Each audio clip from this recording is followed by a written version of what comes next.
प्रधानमंत्री नरेंद्र मोदी सुवर्ण महोत्सव को संबोधित कर रहे हैं। आइए सुनते हैं। उन्हें सेवा कार्यों से जोड़ने की शुरुआत हुई उस समय कार्यकर्ताओं का रजिस्ट्रेशन कराने के बारे में कोई सोचता भी नहीं था।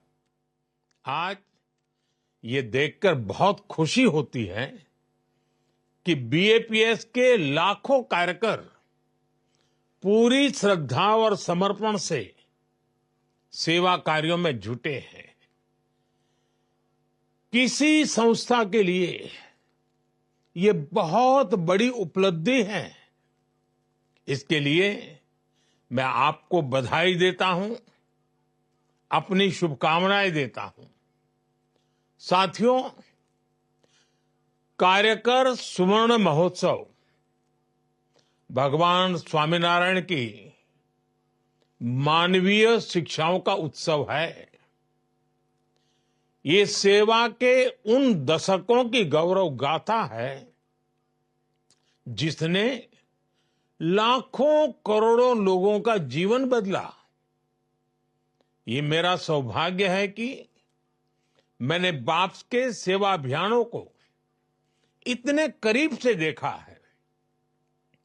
मुझे उनसे जुड़ने का अवसर मिला है।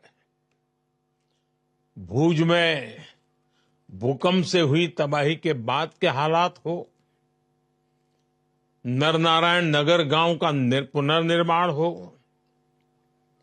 चाहे केरला की बाढ़ हो या उत्तराखंड में भूस्खलन की पीड़ा हो, या फिर हाल ही में कोरोना जैसी वैश्विक महामारी की आपदा, हमारे कार्यकर साथी हर जगह परिवार भाव से खड़े होते हैं, करुणा भाव से सबकी सेवा करते हैं। हर किसी ने देखा है कोविड काल में किस तरह बीएपीएस मंदिर सेवा केंद्रों में बदल गए थे। मैं एक और प्रसंग भी आज याद करना चाहूंगा। लोगों को इसके बारे में बहुत कम पता है। जब यूक्रेन का युद्ध बढ़ने लग गया तो भारत सरकार ने तुरंत ये तय किया कि वहां फंसे भारतीयों को तत्काल सुरक्षित निकालना है। इसके बाद बहुत बड़ी संख्या में भारतीय पोलैंड पहुंचने लग गए थे। लेकिन एक चुनौती थी कि पोलैंड पहुंचे भारतीयों को युद्ध के उस माहौल में कैसे ज्यादा से ज्यादा मदद पहुंचाई जाए। उस समय मैंने बीएपीएस के एक संत के साथ बात की और ये बात मुझे लगता है शायद आधी रात बीत चुकी थी। 12 या 1 बजा था रात को, तब मैंने बात की थी। उनसे मैंने आग्रह किया कि बड़ी संख्या में जो भारतीय पोलैंड पहुंच रहे हैं, उनकी मदद के लिए मुझे आपका सहयोग चाहिए। और मैंने देखा कि कैसे पूरे यूरोप से रातों रात बीएपीएस के कार्यकरों को आपकी संस्था ने एकजुट कर दिया। आप लोगों ने युद्ध के माहौल में पोलैंड पहुंचे लोगों की बहुत बड़ी मदद की। बीएपीएस की ये ताकत वैश्विक स्तर पर मानवता के हित में आपका ये योगदान बहुत ही प्रशंसनीय है। और इसलिए आज कार्यकर स्वर्ण महोत्सव में मैं आप सभी का आभार व्यक्त करता हूं। आज बीएपीएस के कार्यकर दुनिया भर में सेवा के माध्यम से करोड़ों लोगों के जीवन में परिवर्तन ला रहे हैं। अपनी सेवा से करोड़ों आत्माओं को स्पर्श कर रहे हैं और समाज के अंतिम छोर पर खड़े व्यक्ति को सशक्त कर रहे हैं। और इसलिए आप प्रेरणा है, पूज्य है, वंदनीय है। साथियों, बीएपीएस के कार्य पूरे विश्व में भारत के सामर्थ्य, भारत के प्रभाव को ताकत देते हैं। विश्व के 28 देशों में भगवान स्वामीनारायण के 1800 मंदिर, दुनिया भर में 21,000 से ज्यादा आध्यात्मिक केंद्र, सेवा के अलग अलग प्रकल्पों का काम, दुनिया जब ये देखती है तो वो इसमें भारत की आध्यात्मिक विरासत, आध्यात्मिक पहचान के दर्शन करती है। ये मंदिर भारत के सांस्कृतिक प्रतिबिंब है, विश्व की सबसे प्राचीन जीवंत संस्कृति के केंद्र है। कोई भी व्यक्ति जब इनसे जुड़ता है तो वो भारत के प्रति आकर्षित हुए बिना नहीं रहता। अभी कुछ ही महीने पहले अबू धाबी में भगवान स्वामीनारायण मंदिर की प्रतिष्ठा हुई है। सौभाग्य से मैं भी उस कार्यक्रम में शामिल हुआ। उस कार्यक्रम की, उस मंदिर की पूरी दुनिया में कितनी चर्चा हो रही है।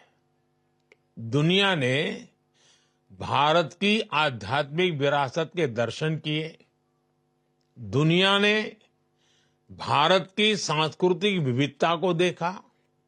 ऐसे प्रयासों से दुनिया को भारत के सांस्कृतिक गौरव और मानवीय उदारता के बारे में पता चलता है। और इसके लिए मैं सभी कार्यकर साथियों को बधाई देता हूं। साथियों, आप सभी के बड़े बड़े संकल्पों का इतनी सहजता से सिद्ध हो जाना, ये भगवान स्वामीनारायण, सहजानंद स्वामी की तपस्या का ही परिणाम है। उन्होंने हर जीव की, हर पीड़ित की चिंता की। उनके जीवन का हर पल मानव कल्याण में समर्पित रहा। उन्होंने जिन मूल्यों की स्थापना की है, आज बीएपीएस उसी प्रकाश को विश्व में फैला रहा है। बीएपीएस के इन कार्यों को एक गीत की कुछ पंक्तियों के माध्यम से समझाया जा सकता है। आपने भी सुना होगा, घर घर गाया जा सकता है, नदियां न पिए कभी अपना जल, नदियां न पिए कभी अपना जल, वृक्ष न खाए कभी अपना फल।